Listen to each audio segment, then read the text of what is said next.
சகோதரியோடு walking சென்ற இளம்பெண் அடுத்த சில மணி நேரத்தில் மாயமாகி இருக்கிறார். இதுதான் அவர் இந்த பூமியில் உயிரோடு இருந்ததற்கான கடைசி சாட்சி.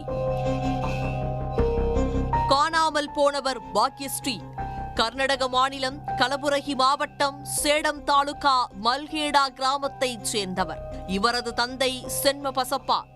இவர் அங்குள்ள சிமெண்ட் தொழிற்சாலையில் தொழிற்சங்க தலைவராக இருந்து வருகிறார். 20 வயதான பாக்யஸ்ரீ பள்ளி படிப்பை முடித்துவிட்டு பெங்களூருவில் உள்ள ஒரு என்ஜினியரிங் கல்லூரியில் சேர இருந்தார். கடந்த 11ஆம் தேதி அக்காவோடு வாக்கிங் சென்றிருக்கிறார் பாக்யஸ்ரீ. நடைப்பயிற்சியை முடித்துக் கொண்டு இரவு 8 மணியளவில் இருவரும் வீடு திரும்பியிருக்கிறார்கள். அப்போது பாக்யஸ்ரீயின் சகோதரி மளிகை கடையில் பொருட்கள் வாங்க சென்றிருக்கிறார். அவர் திரும்பி வந்து பார்த்தபோது பாக்யஸ்ரீயை காணவில்லை. வீட்டுக்கு சென்றிருக்கலாம் என நினைத்த அவர் வீட்டுக்கு வந்து பார்த்தும் பாக்யஸ்ரீ இல்லாததை கண்டு அதிர்ந்து போயிருக்கிறார். உடனே காவல் நிலையத்தில் புகார் கொடுத்திருக்கிறார்கள். போலீசார் பாக்யஸ்ரீயின் செல்போனை டிராக் செய்ய முயற்சி செய்திருக்கிறார்கள். ஆனாலும் எந்த தகவலும் கிடைக்கவில்லை. பாக்யஸ்ரீ எங்காவது சென்றிருக்கலாம் என்றுதான் மொத்த குடும்பமும் நினைத்திருக்கிறது. நாட்கள் கடந்திருக்கின்றன. காணாமல் போய் 6 நாள் ஆன பிறகும் அவரை பற்றிய எந்த தகவலும் தெரியவில்லை. 7வது நாள் சிமெண்ட் ஃபேக்டரியிலிருந்து துர்நாற்றம் வீசுவதை கவனித்த ஊழியர்கள் காவல் நிலையத்திற்கு தகவல் கொடுத்திருக்கிறார்கள். துர்நாற்றத்தை பின்தொடர்ந்து சென்ற போலீசாருக்கும் ஊர்க்காரர்களுக்கும் காத்திருந்தது பேரதிர்ச்சி. அழுகிய நிலையில் ஒரு பெண் சடலம் கிடந்திருக்கிறது. சடலத்தின் அருகிலேயே செருப்பு ஒன்று கண்டெடுக்கப்பட்டிருக்கிறது. போலீசார் பாக்யஸ்ரீயின் பெற்றோரிடம் அதை காட்டியிருக்கிறார்கள். அது பாக்யஸ்ரீயுடையதுதான் என்று அவர்கள் உறுதி செய்திருக்கிறார்கள். இத்தனை நாட்களாக எங்காவது உயிரோடு இருப்பார் என்று நினைத்துக் கொண்டிருந்த மகள் இப்படி சடலமாக மீட்கப்பட்டதை நினைத்து குடும்பமே உடைந்து போயிருக்கிறது. சடலத்தை ஆய்வு செய்ததில் தலையில் பலத்த காயம் இருப்பதை போலீசார் கவனித்திருக்கிறார்கள். யாரோ பாக்யஸ்ரீயை கடத்தி அடித்து கொன்றிருக்க வேண்டும் என்ற முடிவுக்கு வந்தனர். யார் இந்த பயங்கரத்தை செய்திருப்பார்கள் என்ற கோணத்தில் போலீசார் விசாரணையை முடுக்கிவிட்டார்கள்.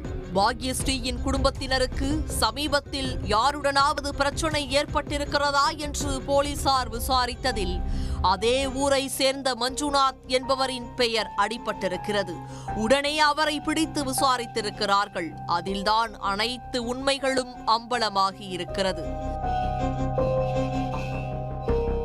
மஞ்சுநாத்தின் சகோதரர் வினோத் பாக்யஸ்ரீயின் தந்தை சென்ம பசப்பா வேலை செய்த அதே சிமெண்ட் ஃபேக்டரியில் ஒப்பந்த பணியாளராக வேலை செய்து வந்திருக்கிறார்.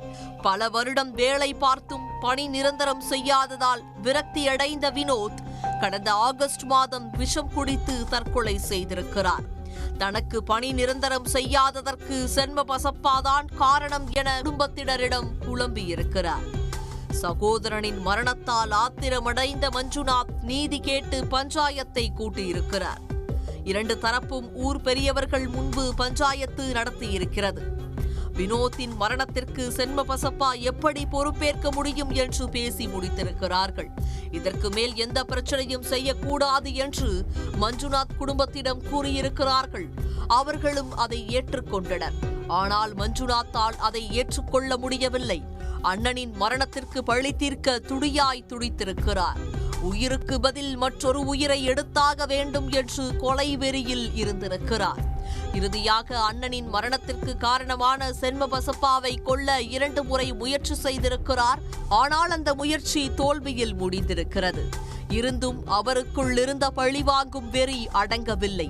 தன் அண்ணனின் இழப்பை சென்ம பசப்பா குடும்பத்தினர் உணர்ந்தே ஆக வேண்டும் என்று நினைத்தவர் இறுதியில் ஒரு பாவமும் அறியாத பாக்யஸ்ரீயின் உயிருக்கு குறி வைத்திருக்கிறார்.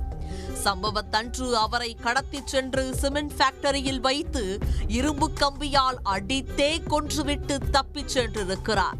இந்த சம்பவம் தொடர்பாக வழக்கு பதிவு செய்த போலீசார் மஞ்சுநாத்தை கைது செய்து சிறையில் அடைத்திருக்கிறார்கள். மஞ்சுநாத்தின் பழிவாங்கும் வெறிக்கு ஒரு பாவமும் அறியாத பாக்யஸ்ரீ அநியாயமாக பலியாகி இருப்பது, பழிவாங்கும் எண்ணம் ஒருவருக்குள் நுழைந்து விட்டால் அது எந்த அளவுக்கு கொடூரமான செயல்களை செய்ய வைக்கும் என்பதற்கு ஓர் உதாரணம். உடனுக்குடன் செய்திகளை தெரிந்து கொள்ள சன் நியூஸ் பெல் ஐகானை கிளிக் பண்ணுங்க.